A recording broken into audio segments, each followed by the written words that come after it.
Morning, my name is Sam Biasline. Welcome to my YouTube channel. Yeah, this morning it's August 29th, 2025, and I had a day off here. All the days of working all the hours at the Gettysburg Railroad, and I went ahead and figured and go ahead and take a day off here. So this morning here, in process of working on my 2006 Chevy 3500 HD, and this is my railroad truck. So this is a truck that has the rail gear on, and the rail gear, as you can see, is right up there. There's the back side of the rail gear. Right now, the rail gear on the truck is out of service. Back in March, I turned around and had the rail gear in the front, the latch pin turned around and stopped working. Because all the dirt and grime from our driveway up there at the Gettysburg Railroad and in our driveway. So the front pin got stuck. So when I moved the pin out, I went to go ahead and relatch the front rail gear, and lo and behold, the motor that drives the hydraulic pump stopped working. So that's just one more thing I gotta work on. And when you look at that motor in the back that operates the rail gear, it has a lot of corrosion on the wires, so the hydraulic pump in the motor has to come off and get serviced then. So yeah, the rail gear right now on the truck is out of service. But yeah, today I'm going to go ahead and do the oil change on it. It is way overdue as usual. I run this truck pretty hard. The truck is coming up on its 500,000. It's only 10,000 miles away for having that number one for 500,000, a half a million. Never had a vehicle with a half a million on before. So my biggest thing is change the oil here and just look over everything. I know one thing I gotta do is I gotta change the tie rods out. The tie rods are starting to show some wear, especially when you're driving highway speed with these 19.5 tires on, and plus I got the adapter plates in there, so there's extra weight. But anyhow, yeah, we'll go ahead and change the oil here and go from there. So this is the first time I ever use this little frame that holds the cell phone, so we'll see how that does. So that way it's not herky-jerky and all that carrying on. So this Chevy here, it has a 6.0 engine in, and I had the privilege of having a new oil pump put in it several years ago when I first got the truck from a dealership down in Virginia. It came from Danville, and it came right from Norfolk Southern. That's a Norfolk Southern snow maintainer truck, and the truck had a real bad tap to it. I could not get the lifters to be quiet, and I changed the oil so many times. And finally I went ahead and talked to a couple Chevy guys, and they said, look, you gotta put a new oil pump in it. And I went ahead and took the advice, and I'm so glad I did.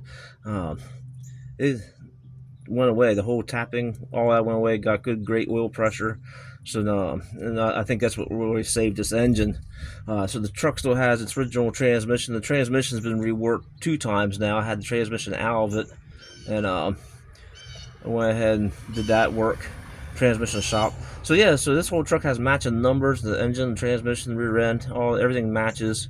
So not too shabby for coming up on this almost a half of a million miles on it. 500,000. So yeah, I can go ahead and as usual, this cross pipe right here for the exhaust was a very stupid location for the oil. As soon as the oil hits it, always runs everywhere. And of course I got plenty of cardboard down here, and of course it's a little breezy, just the way we like it.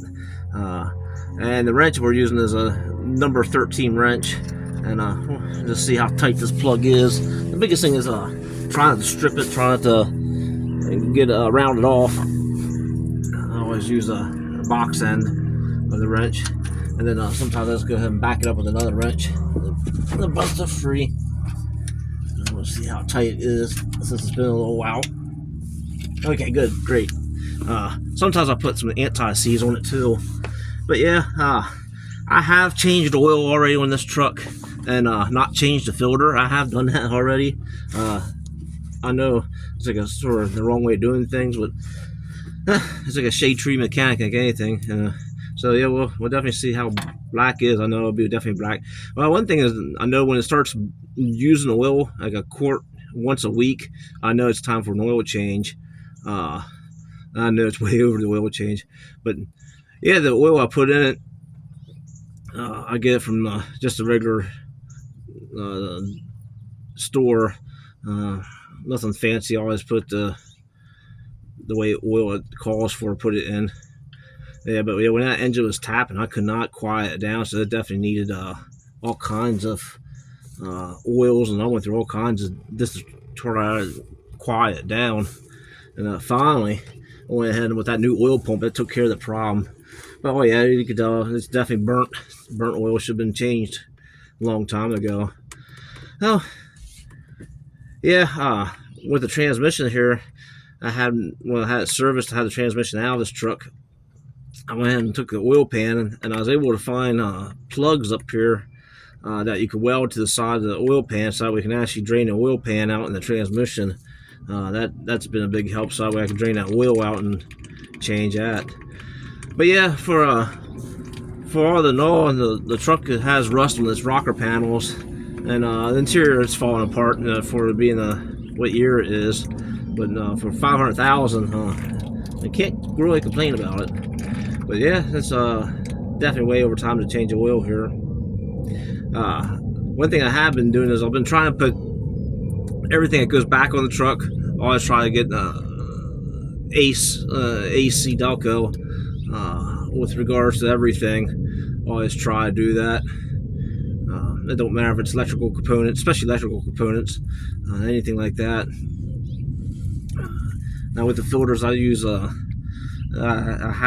like Napas already. I use them just wherever we could afford at the time. But yeah, it's just way overdue for an oil change. But yeah, all in all, I'm just looking out underneath here. I got one thing I'm going to do is I'm going to jack up the rear end here, put the truck in neutral, and grease the drive shaft. The drive shaft has brand new universals in, and yeah, it's definitely time to grease them. I'm getting a crunching noise sometimes when I let off the gas. I can hear it, so I know it's definitely time to grease those universal joints. But yeah, I hope everybody enjoys the video here, and this time hopefully with the camera being staged the way it is, it's not all herky jerky. And I have to learn how to use this little tripod stand for the hold the camera here while I'm filming. Make that way I have two hands instead of just one hand trying to film things. Just one more thing I'm gonna try to learn. Yeah, a beautiful day. I was very good temperature. Itinerary for today is go ahead and do a oil change here, and then Williams Grove Tractor Show is over in Williams Grove, and it's a steam thrasher show where they have it once a year. It's a big tractor show, and then get down at 4 o'clock this afternoon. Get down to Gettysburg because we have our first revenue tourist run to Biggerville from Gettysburg. So I'm gonna go ahead and maybe do a little bit of rail fanning and see if I can catch a train at a couple locations. And go from there. But yeah, no, we did a lot of work down at the Gettysburg Railroad. I've been, like I said, real super busy. We've been working 12-hour days almost every day, Saturday and Sunday. I think this month I had 2 days off. Just working with the contractors and just trying to get the work done down there. And yeah, the railroad's much safer at the Gettysburg Railroad, and fixed a lot of big major problems on the railroad. And I went ahead and fixed culverts. I had 7 culverts that were in real bad condition. They went ahead and had a contractor come in and rip them out and put new culverts in. So yeah, and all in all, the railroad's really getting safer than whatever it was. So that's always a good thing. But yeah, and turn around. I'm here in the HOA parking lot here, so I got cardboard down. In the process of making sure that I'm trying to get oil in the HOA's parking lot. Whatever I do get on, I'll go ahead and clean up then. But yeah, we'll go ahead and let this oil come out the rest of the way. And it's like I said, it's just coal black. Looks like it came out of a Detroit diesel. Has that same look to it. So yeah, way overdue. And nice and thin. Definitely lost all its velocity.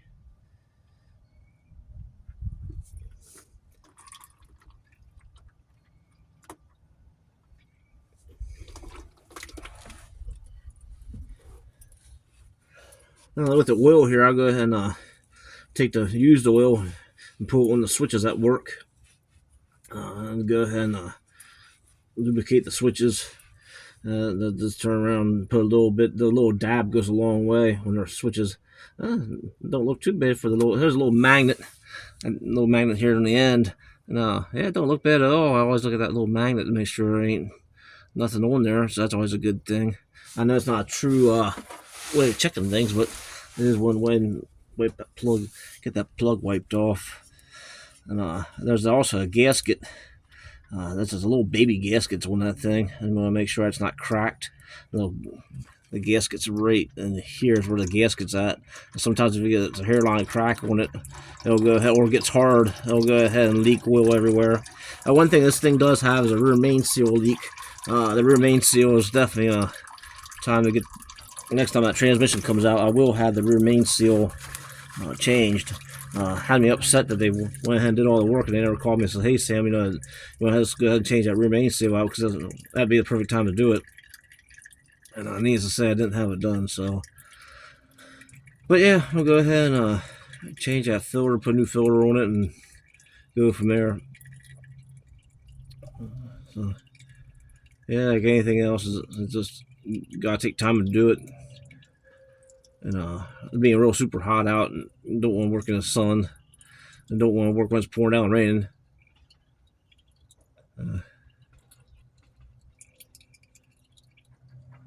Yeah, that's done pretty good. It reminds you of Detroit, nice and dirty and greasy and grimy. Here's that number 13 millimeter wrench again.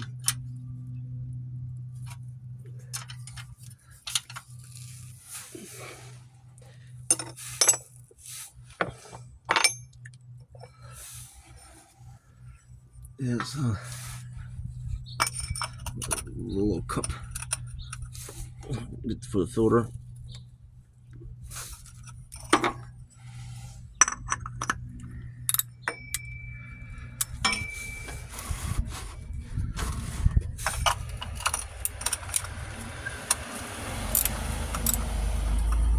One thing about these filters is you'll make sure that you never leave the O-ring that's from the second filter or from the original filter. That's one thing you never want to do, is leave that filter gasket up there on that filter. Make sure you always got a clean filter and a clean O-ring, because if you leave that O-ring up there, you will get a leak.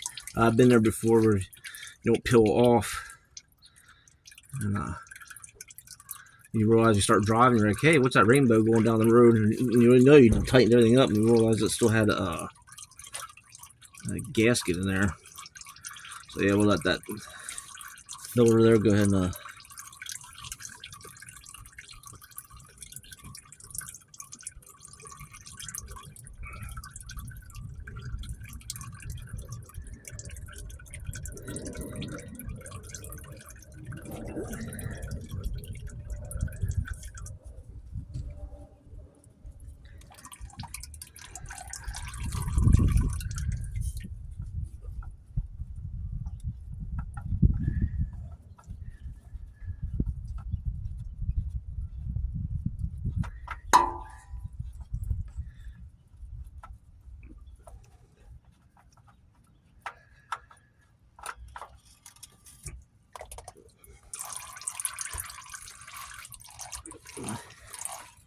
yeah, and sometimes that machine surface that's up there, where that filter gets, it gets dirt and grime up there just from the natural place of all the dirt being kicked up from the vehicle, and it gets all that up inside there and around. So you want to try to wipe all that off so you can get that cleaned off as best you can. Once it's cleaned off, then you're ready for the new filter. Just make sure that no gasket is left up there from the previous filter. Make sure it's completely good to go. And just make sure, I sort of run my finger around it too, and make sure you don't feel any burrs. Sometimes you can feel a burr right there, end up tearing out the gasket. So that's something I always talk to. And then when you put the new filter on, just take a little bit of oil there and make sure that gasket's nice and lubricated when you start it back on. And take your time getting it on. Do not cross set it wherever you do. Do not do that. Just take your time. There's no Don't rush things. When you get into rushing things, that's when things start happening, start going bad. That's one thing in mechanical work. I have learned that. And I've learned that as you get older, um, that's one thing is patience. Just take time to do things. So yeah, I got that one in there pretty good in there correctly. We'll go ahead and snug her up here and go from here. Yeah, no He-Man. That just get in there and get it snug. You could, you don't want to strip it. You don't want it over tight either. Just like that. More than enough. And you can go ahead and wipe her down good, and we'll go from there. Put that wiggle in. Okay. Well, hopefully, you guys enjoyed the video. We'll see you on the next go around. Have a good day.